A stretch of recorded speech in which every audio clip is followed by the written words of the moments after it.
Hello, and welcome to this edition of 101 Sports Webcast. I'm Chris Edwards. And I'm Connor Delpreet. Eli Manning didn't throw an interception last week, and the Giants actually won.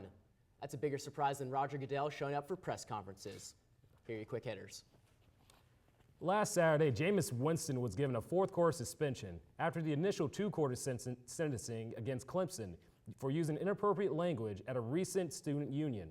FSU would still win the game in overtime. Connor, was this punishment enough? I have to say yes. I think the NCAA got it right. Winston's antics throughout his career needed to be addressed, and this is the way to address it with such a big game against number 22 Clemson coming into Tallahassee. Yeah.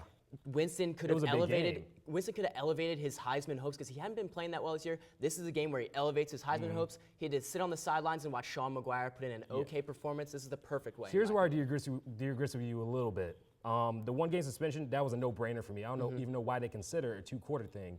But honestly, I can make the argument for a two-game suspension because he's not innocent. He's been in this spotlight constant times. Yeah. Let me just read you the things he's been with. Sexual assault case, the crab legs thing that happened last year. He stole soda from Burger King last year. He stole soda. Okay, are you kidding me? I agree. He has done a lot of bad things, but this punishment is for this incident only, and that's why I think a one-game suspension is necessary. It's important to know that Winston was sitting on the sidelines, and the Florida State faithful and Winston knew that the best player, the face of that franchise, had a cap and shoes on, no cleats on during that game. I'm just saying a two-game suspension will actually make him grow up because, honestly, if he was suspended for both these games, I don't think Florida State would have won both of them, and that would be like a real big hit to him. Like, he's their team. We saw it last Saturday. That team struggled without Winston, and seeing that team struggle made knock some sense into his head, saying, you know, let's do something. Let me grow up. So that's just me. And hopefully this punishment actually rights his career. It's sad to see a player like this go down the way he's going. So sad. After winning the coin toss in overtime, the Seattle Seahawks marched down the field within minutes and scored a touchdown to win the Super Bowl rematch, while Peyton Manning and the Broncos offense sat on the bench. Chris, should the NFL consider ratifying the overtime rules?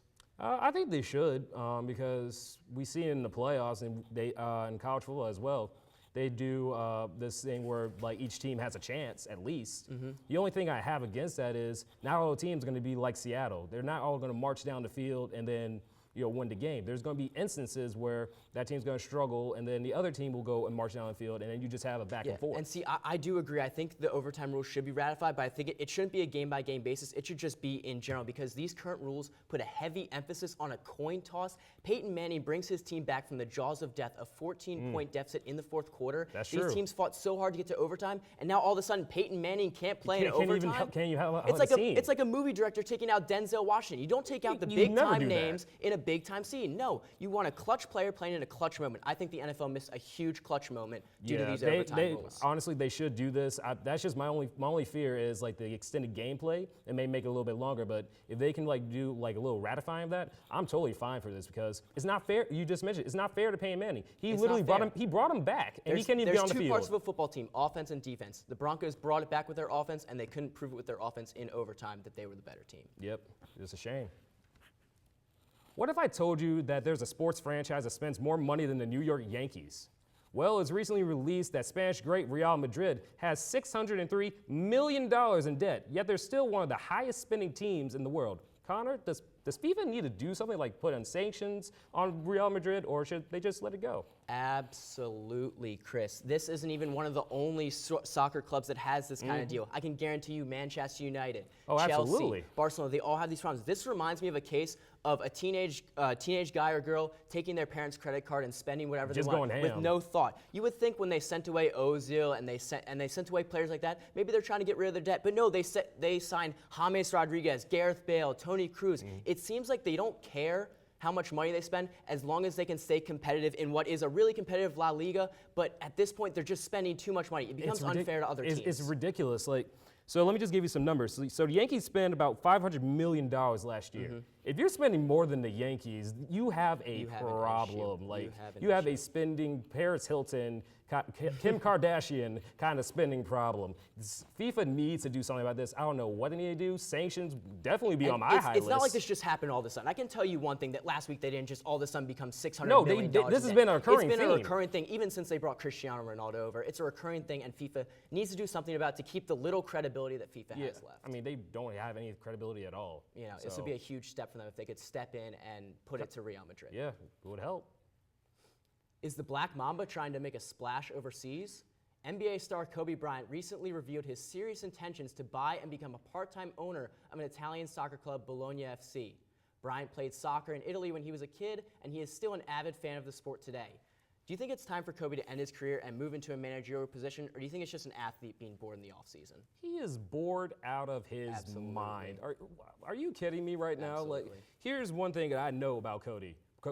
He is a competitor, and he wants to win more rings. He still has a 2-year contract left with the Lakers, and even though it doesn't look too well for LA, he's still going to focus on Los Angeles and focus on that part of his career right now. Now, when he does retire, and if he wants to go to Bologna, fine. Do whatever he wants to do. I don't care. I mean, it's Kobe. He's earned that right. But here's my thing. Does he really want to go there? Because they've been really struggling. They really have. And what I agree that he shouldn't become a managerial position. First of all, Kobe, I beg you, do not become a manager of a European soccer team. Please, with all the things Kobe says, he's going to get ripped apart by the media in Europe, and he's not going to enjoy it. But I do think that Kobe is realizing that the end is near. As much as we don't want to believe it, the Black Mamba is not immortal. Unfortunately, time gets to you. Yeah, time gets to you, and he's realizing that maybe he wants to make a business investment or something. Athletes have so much to do in season, and when they're actually playing, that he's going to be really bored when he has nothing to do. So I think he's going to invest in a team. He loves soccer. He played it as a kid. He's said multiple times how much he loves the sport. So I think this is an investment for Kobe. He's talked to people like Oprah, Ariana Huffington, the owner of Nike, just to get some business ideas. So I think it's a business investment, and I like it. Why not? Yeah, I mean, honestly, it's like, why not situation. Like, he can do whatever he wants. He's Kobe Bryant. You know what? He's making better decisions than Meta World Peace, the friend panda. The panda? Exactly. Get those weird shoes? I don't want them. I just don't. That's all the time we have for the Quick Hitters, but stay tuned as I sit down with our NFL experts to analyze some teams that are off to a hot start.